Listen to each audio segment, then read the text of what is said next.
Po, më lërë ta bëj një ndërhyrje këtu, se gjithmonë, ndoshta pa diskutim se nuk është vetëm një shtet, pra janë disa shtete që duhet të bien dakord me njëri tjetrin për të dalë në një qëndrim të unifikuar, dhe gjithmonë e kanë të vështirë, se e kanë pasur të vështirë pa diskutim edhe te rasti Ukrainës, jo vetëm te çështja e bordit paqes që e ngriti presidenti Donald Trump, pra gjithmonë kur bëhet fjala për të mbajtur qëndrim, Bashkimi Evropian është më vonë se sa të tjerët, sepse i duhet të bjerë në konsensus, gjë që është shumë e vështirë, se po flasim për shtete që më pak o më shumë duan t'jenë vetë në krye të pushtetit, po e quaj kështu. Pra, t'jenë sa më të fuqishëm vetë.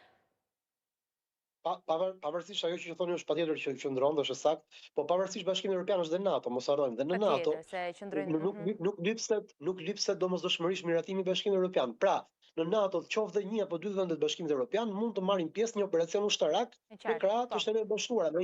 Jo domosdoshmërisht të gjitha shtetet e NATO-s duhet të hidhen në sulm.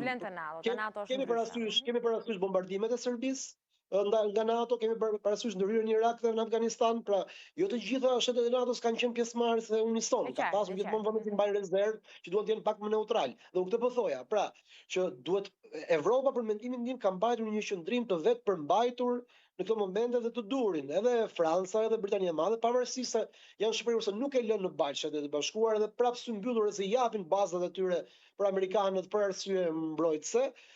Rasti i Spanjës është krijon një precedent që, si të thua, mendoj është për të marrë ka dalë me një qëndrim, po themi...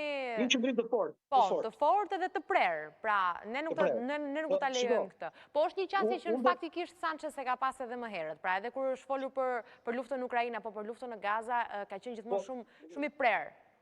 Do duhej, për mendimin tim, kjo do duhet ishte qëndrimi i Bashkimit Evropian, jo vetëm i Spanjës, por ato që thatë dhe ju, pra egoizmat nacionale, faktorët e ndryshëm politik të majt apo të djathtë që varen ndikohen nga vota popullore, nuk e kanë këllqet që të mbajnë të njëjtin qëndrim. Pastaj, një qëndrim i tillë kaq krenar dhe kaq, si thua, patriotik apo për të mirën e njerëzimit, duhet shoqëruar edhe me një bazë. Duhet shoqëruar baza, duhet jetë një forcë ushtarake, të cilën Evropa nuk është se nuk e ka, po nuk e ka ishte unifikuar saqë ka në kuadrin e NATO-s. Pra nuk kemi një ushtri të përbashkët evropiane, nuk kemi një polici të përbashkët evropianëve. Europa ka ngelur te një klub i pasanikëve që ka unifikuar vetëm tregtinë dhe flukset financiare dhe lirinë e lëvizjes qytetarëve të saj.